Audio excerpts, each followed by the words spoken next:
With your CIGTV News Update, I'm Donna Bush. Thanks for joining us.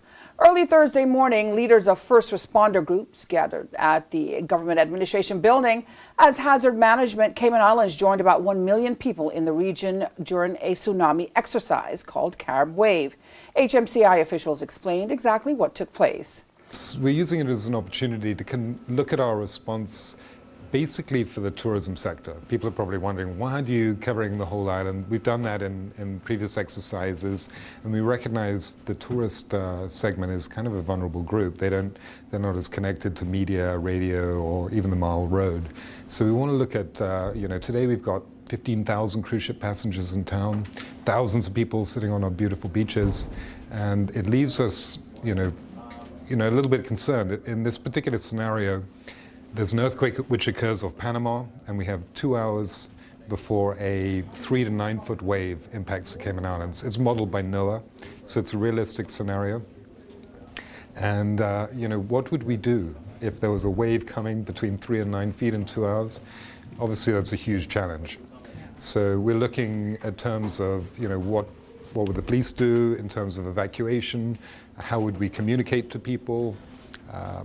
What would the fire department, the health services, all these different first responders, what would they be doing to ensure that we make a coordinated response and that we save as many people as possible in the time that we have? Usually in the past we've done comms exercises, so we've been using the SMS system, the internal communications, making sure that the notification can get out. This year we've kind of changed it up a bit. We've decided to focus more on the actual internal first response agencies. What exactly is each one of us doing at which time? Obviously we have sometimes in a tsunami scare we may have 4 hours to deal with, but sometimes we may have 10 minutes. So what is each agency doing with those kind of timeframes in mind? What are we doing, and how are we making sure that we're doing the best we can for the Cayman community to get the word out? Obviously, we're working towards this early notification system, and that'll be an integrated approach. But we do have systems right now in place until we get that full system, such as the RCIPS app and the National Weather Service app, which are, again, very helpful with alerts. We're focusing on social media, and we're doing other communications to make sure that word comes out.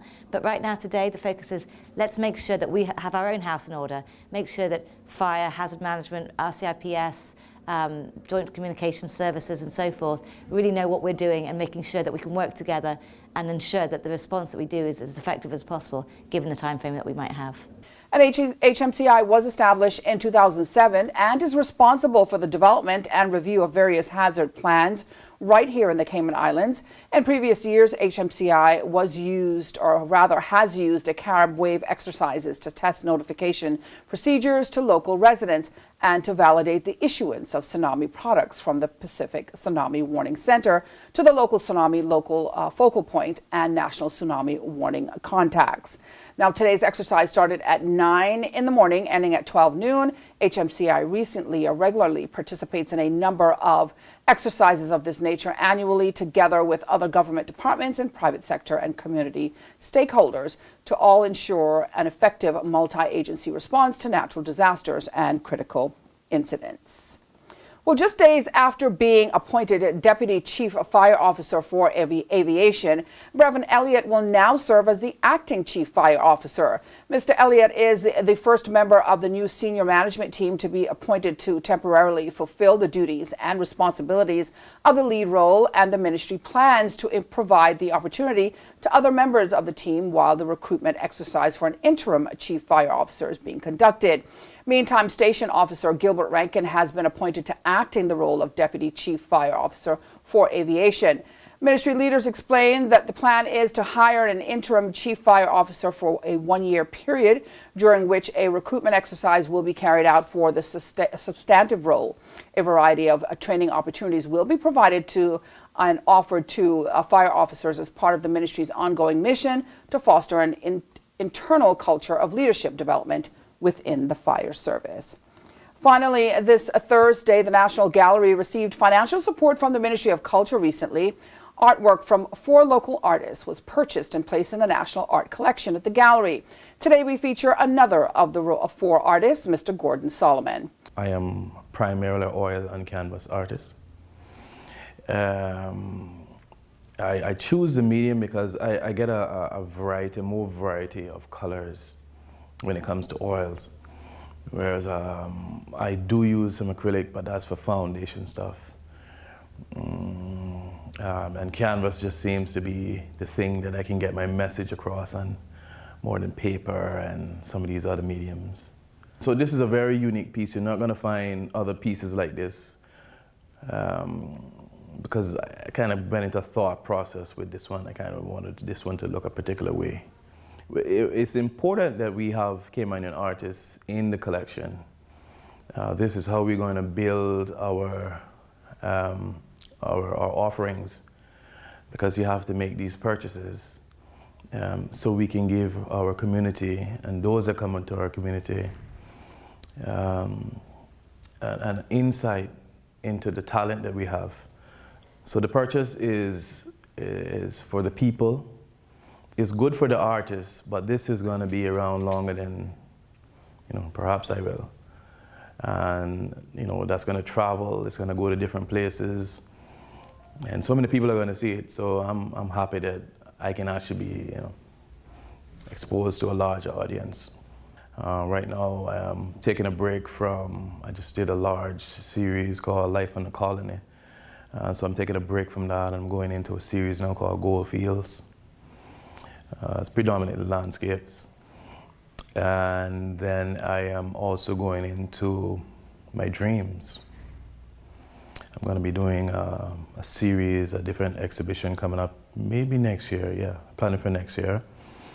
So I have these collections of dreams, and I'm going to have them into some kind of abstract collage. Now, to see the work of Mr. Gordon and the other local artists, you can visit the Cayman Islands National Gallery. And that ends today's news update here on CIG Television. If you missed it, you can go to the Cayman Islands Government Facebook page as well as the CIG Television YouTube channel. I'm Donna Bush, as always, thanking you for joining us, wishing you a wonderful and safe night, and inviting you back here again tomorrow. Until then, bye-bye for now.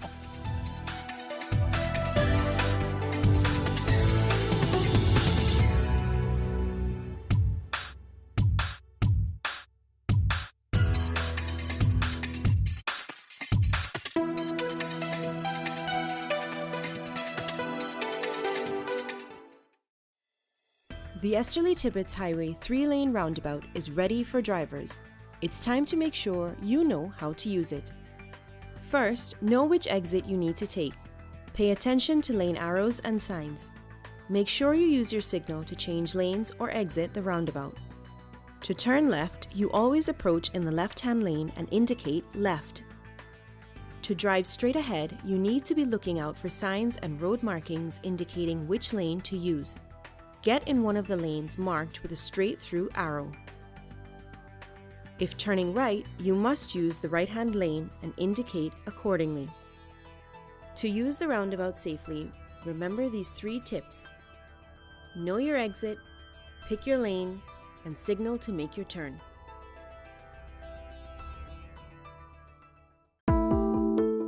Did you know your mailing address details on your land register must be up to date in order to receive notices on new development which may impact you?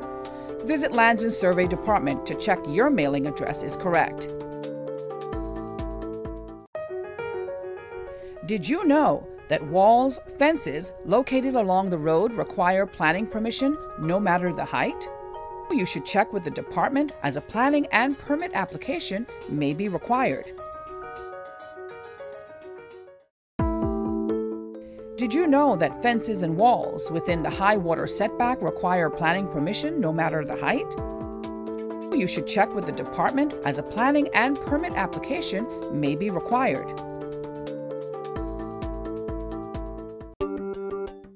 Did you know that a trellis structure requires planning permission?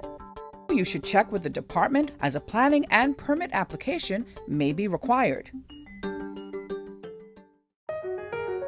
Did you know that a deck more than 6 inches above finished grade requires planning permission?